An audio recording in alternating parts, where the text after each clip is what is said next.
So I live in New Orleans, and most of us who lived here went through Hurricane Katrina in one way or another. And I, unfortunately, found myself stuck in Tulane Medical Center with my son, my young son, and my 89-year-old mother-in-law. And we were sleeping, we got stuck there for 5 days, not knowing whether we could get out during Hurricane Katrina. After the flood filled the first floor, the basement and the first floor of the Tulane Med School, we were stuck. So each night when we slept in my husband's office on the floor, underneath his secretary's desk, my son would be very nervous. He was 13 at the time, and he couldn't sleep very well, so he always asked me to sit next to him and sleep. So we had our sleeping bags on the floor, and he wanted me to be next to him until he fell asleep. And so, but I was in the dark, so I couldn't really do anything. So I meditated, and this was very helpful for me because I did a type of meditation that imbued me with a sense of being protected, being watched over, and it gave me strength. I would sit in the dark next to his sleeping bag on the floor, and I would do this meditation, and then I would recite the mantra that went along with this meditation. This was a Buddhist meditation, and it calmed me down. It made me feel as if there was something greater than myself that was involved here, and that somehow it gave me the strength to feel that I was going to get out of the med school until we were eventually evacuated by helicopter. Now, after we were evacuated, I found that I was less calm than when I was actually stuck in the building. Somehow in the building I just felt, strength. But what was interesting is I had a very difficult time meditating after the storm. I think I had some post-traumatic stress, and during the storm I had a little recitation in my mind that said, remember, to remind myself, batteries, flashlights, passports, insurance papers, and I forgot there was something else. And I would recite this over and over and over while we were stuck in the med school, because I didn't want to forget any of those items. And it just went through, like a mantra, it went through my mind, several times a day. And after we were out and safe and evacuated and up in New England, my mind still said batteries, flashlights, passport, da-da-da-da-da. It just went over and over and over for a couple of months. And so I'd sit down to meditate, and that became my mantra. But after a while, it wasn't useful anymore. And I actually went to a teaching of the Dalai Lama, and then I went and talked to some other monks and said, how do I get rid of this? Like, every time I meditate, that's what happens in my mind. And one monk said to me that mantra was useful, and mantras need to be useful because they're helping your mind, they're strengthening your mind, but you no longer need it. So he said, don't try sitting meditation for a while. Try a walking meditation. And just meditate on space and the sky and the water. We were on Nantucket, so I meditated on the ocean and the waves of the ocean, the wind, and that helped me release the post-traumatic stress that I was experiencing after Hurricane Katrina. I first became interested in all things Tibetan, and in meditation in particular, when I was a teenager, but this interest was stronger when my mother and I went to Tibet in 1986.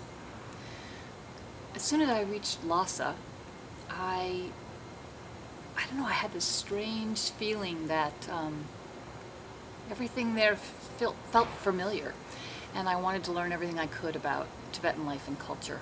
So I planned a trip to Dharamsala, India, where the Dalai Lama lives.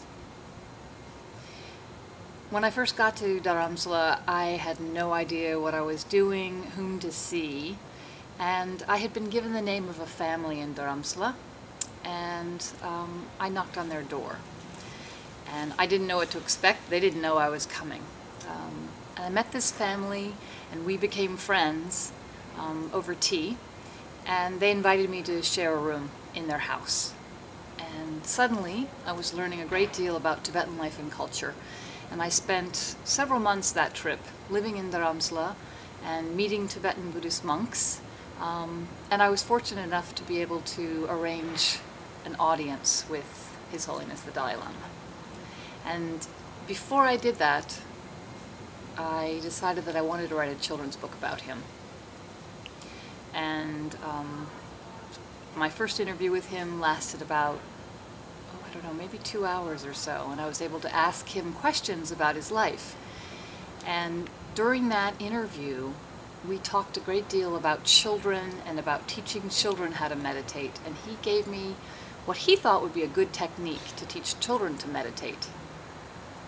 And I decided that that was also a technique that he must use, or perhaps Tibetan monks use, to teach adults to meditate. So I looked for a way to adapt that technique that he gave me, that he mentioned in our interview, and adapt that for anyone. And then I adapted other techniques that I learned from Tibetan Buddhist monks for this book, Give Me a Break. My book gives meditation techniques that are non-denominational. So you don't have to be Buddhist or Christian or Jewish or anything. Or you could be, atheist or agnostic and meditate. It doesn't matter. Meditation is simple and it's for everyone. So if you're meditating for the first time, you can either meditate on the floor with pillows underneath you. It always helps to put an extra pillow under your buttocks and raise yourself up a little bit so that you can keep a straight spine, and so that you don't hurt in the ankles and in the knees. Or you can sit like this. You can sit in a chair, wherever you're comfortable. It's best probably not to lie down, because people tend to fall asleep, and then you won't have the full benefit of meditating. If you need to take a nap, take a nap. If you want to meditate, meditate. So I try to sit like this. Often I'll break my work day and I'll just pull my legs up on my chair when I'm working, and I'll meditate there. And normally I will fix my eyes at a spot on the floor in front of me. That will just steady my eyes, and eventually that will help steady my mind. So let's try a meditation. One very simple one is meditating on compassion. And a simple way to meditate on compassion is to focus your mind on someone who loves you unconditionally. It could be your mother, your father, a child, a friend, anyone. And if you have trouble choosing a person, it could be your dog. It could be anyone who gives you that feeling of love and warmth. So focus your mind on that person, on the love that's transmitted from that person to you. And let it fill your heart chakra, your heart area, so that you're actually feeling that. You sense it. You might sense the warmth.